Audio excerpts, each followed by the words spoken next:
Hey friend, this is going to be a vulnerable podcast episode. And so I just want to give you a heads up because even though I have to dig a little bit into me to get this one out, I wanted you to have the information, and I just pray that it blesses you. I'll see you on the other side, my friend.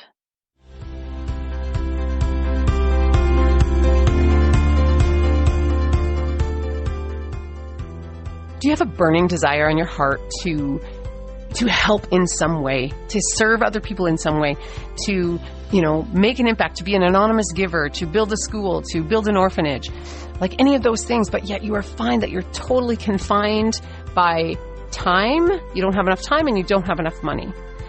I hear you, my friend. My name is Melanie, and this is her Prosperous Journey. This is just a journey of how I am taking an online business and moving into a space of being able to make that kind of an impact. So if you want to learn how to earn more so you can serve more, give more, and live more, you're going to love this podcast. Let's dig in.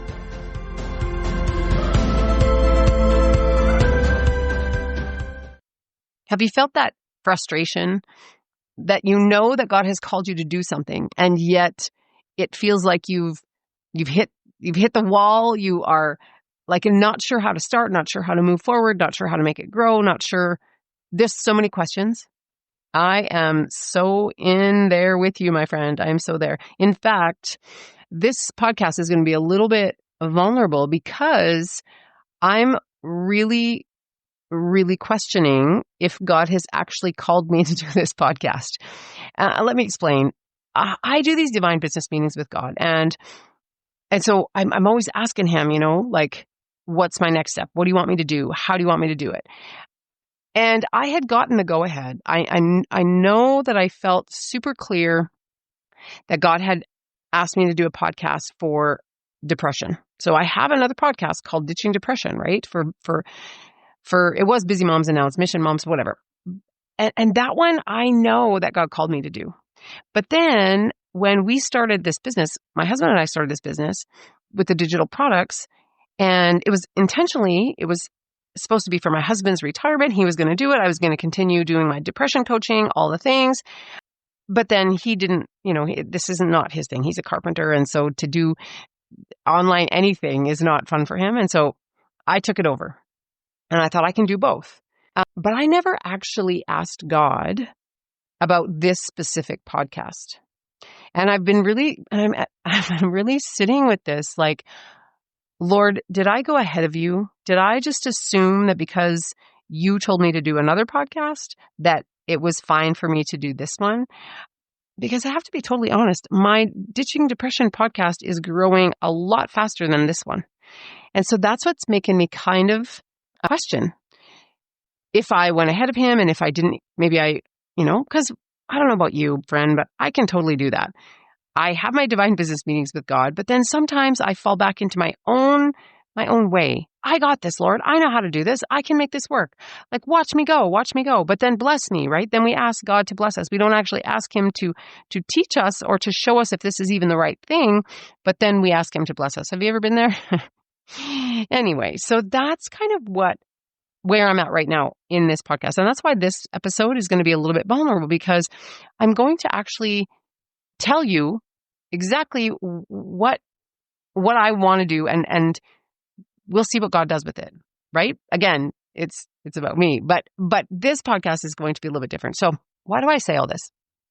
My biggest passion, or my drive, or my mission, or whatever you call it, is to make an impact. Not for me.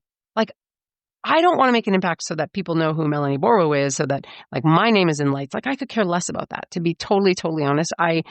When I think about my TikTok videos, I'm like, I don't really want them to go viral. I don't want that kind of, you know what I mean? So when I say I want to make an impact, it is an impact for God. I want to do things, to be his hands and feet. I always say that. Lord, I want to be your hands and feet, right? But sometimes we need money to be his hands and feet, and we need time sometimes to be his hands and feet. So that's kind of why and I've had on my heart ever since, for years and years and years, in fact, it's been on my heart to have a business, to be an entrepreneur since before I was pregnant with my very first daughter. She's 25 this year. So that desire, that thing has been on my heart for all these years. And yeah, so what I've learned from that and the little tidbits that I want to share with you, because I feel like it's going to help you on your journey. Your journey may be different than mine. I totally get that. But at least you know that you're not alone if you're going through these same kinds of things and you're feeling like this kind of stuff.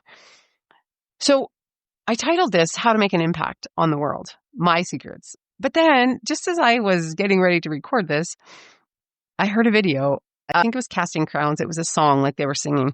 And it was like, the only name to be remembered is Jesus. I don't need people to remember my name. And I just thought, oh my goodness, what is so much truth there. Like, so to me, the title of this podcast, which I may change, it may not stay there again. I'll have to take that to the Lord. But my intent was that I was going to show you in this podcast episode, like what it means to actually make an impact. Right. And so I'm still going to do that because God's going to do what God's going to do with this, and that's okay. And if God tells me that this is not what he told me to do, and I didn't hear him tell me to start this podcast, I guess then I have to be obedient and I have to surrender this to him, even though I feel like I love this podcast and I love doing this for you. I just have to really make sure that I'm in accordance with what God has actually called me to do. So I say all that to say, I want you to know that we can do hard things. We have been created to do hard things. And so many people think, and as I say this, maybe it's interesting, I'm learning some stuff here, just a second. So we say, oh, I want this. But as soon as it gets hard, we usually want to give up. And so, see, my brain is processing. I'm processing my own thought processes right now. But why do I know that we can do hard things? Because it's all over the Bible. It is all over. Like so many stories in the Bible are about somebody doing hard things, not on their own, but with God, right? And you think about, okay, Moses, right at the beginning of the Bible. Moses, he was like, when God called him and said, here's what I want you to do for my people, Moses is like, no, not me. I stutter. I can't do this. No, not me. So, but God says, yes, you can. Like, I'm right here. You got this. And so Moses went on to do amazing things for God. Now, none of them are like of more significance than the other, but I think so many people know this story, the parting of the Red Sea, right? So now all of these, imagine, you're standing on the edge of the water. There's nothing but ocean in front of you and nothing but angry soldiers coming up behind you who've chased you to bring you back, right? If you don't know that story, it's in Exodus 14, and it's about when Moses got Pharaoh to let the Israelites go, but then Pharaoh's heart was hardened, and him and his soldiers chased after the Israelites, trying to bring them back into captivity. So anyway, they're at the edge of this water, and there's like, they can probably hear the horse hooves coming up behind them, like they're so close. And Moses knows he knows he has to get these people across this water. That's the only chance. And so he has to put his foot in the water. Maybe I'm getting two stories mixed up. But regardless, he had to have faith enough to trust that water was going to part, or that God was going to do something. I'm not sure that he knew that water was going to part, but he knew God was going to do something to save them. And so all of a sudden, huge walls of water on both sides, dry ground in the middle. Can you imagine? Like, isn't that the most amazing thought? So now the Israelites cross on dry land, get to the other side. The Egyptians, coming in hot right behind them, they step foot on that dry ground, and guess what happens? Smash! The water comes crashing down, drowns them all, drowns the horses, wrecks the wagons, like the whole thing. Can you imagine standing on the other side? Now you're safe on the other side, and you look back and you're like, wow, look what God did. Because again, they could never have done that on their own. There's no way they could have done that on their own. The next story that I want to kind of highlight is when David fought Goliath. Now, David was a little guy. I think he was 16 then or 14 then? Something like that. I think he's 16. Anyway, he's a little guy. The smallest of his brothers, whatever, the youngest of his brothers. And all these soldiers are there, and they're scared to death. It's Saul's army. And they're scared to death of Goliath because Goliath is mocking God. He's mocking them. He's, and he's huge and he's mean and nasty. Like, can you imagine how that must feel? Like for David, he walks in and he's like, oh, come on. Seriously? I got this, right? I got this. My God is with me. My God is for me. And so I can do this. So he knocks out the giant Goliath with his one little stone from the river in his slingshot. And then he goes and proceeds to cut his head off with his own sword, which is huge, I might add. Again, David could never have done that on his own. And David knew that he couldn't. That's why he was so powerful. It's because he knew that he wasn't doing it on his own. He was doing it for the glory of God and with the strength of God. So those two stories right there. Now, again, like I say, there are so many stories in the Bible of people doing hard things. So that's the first thing that I want to leave with you today is that we were created to do hard things. As long as we partner with the Lord, as long as we surrender and be obedient to Him, we can do hard things. We absolutely can. And so if He's calling you, if God is calling you to do something, whether it be start a business or start some kind of a mission or some kind of a nonprofit or whatever the thing is, I want you to know that you can do hard things. You can absolutely do hard things. And you want to do them because God's given you the gifts and the talents to do that. So the next thing that I want to tell you is don't strive for perfection. Strive for being real. You know it. You've seen it. Like the highlight reels on social media or everything is fantastic in my world. There's no problems in my world. It's like we've seen that content. We've seen that message. But how true is it? Right? How true is it? People struggle all the time. People struggle with money, with relationships, with their walk with the Lord, with their health. Like that is what we do, unfortunately, is we struggle. And so I want to really stress the fact that when we are real, when we're raw, it helps people to feel like they're not alone in their stuff, but also it gives them inspiration like, wow, that person went through that hard thing and now look at them. If they can do it, I can do it. I love that, actually. That's one of my new favorite. I hate that word mantra, but like the thought that I think a lot. When I see somebody do something that's really awesome that I have not yet been able to do, I always think, well, if they can do it, I can do it.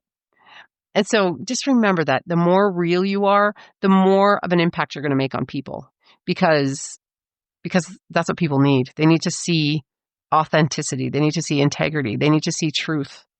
And we have that power. As soon as we have a business, whatever business that is, as soon as we have a business, we have the power to influence people and to show God's love and light in what we do, regardless of if it's a Christian business or not, right? We still can show up in those ways. And I think I did another podcast on exactly that. So I'll put that in the show notes, actually. I'll put that one in the show notes. And then the last thing that I've kind of touched on already, but this to me, I guess is the most important secret is that if we truly want to make an impact and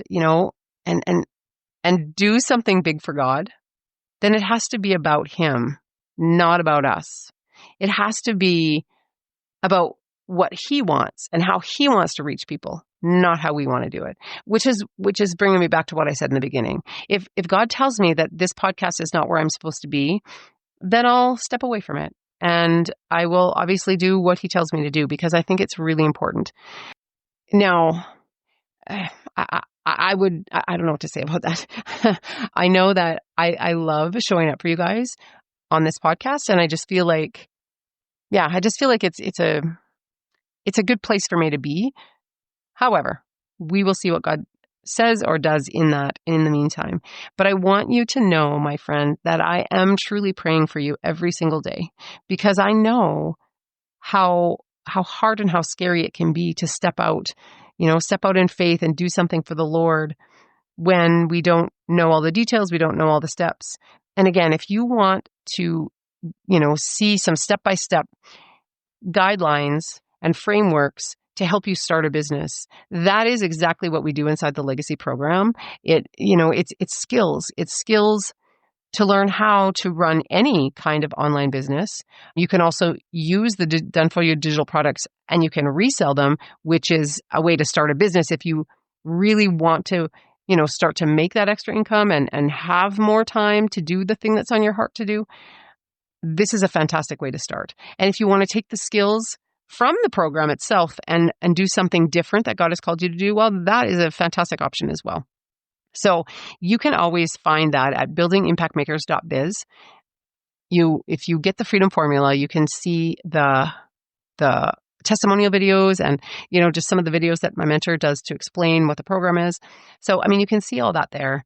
And then once inside, you can take those skills that you learn and you can apply them to anything else that you would have to do or want to do.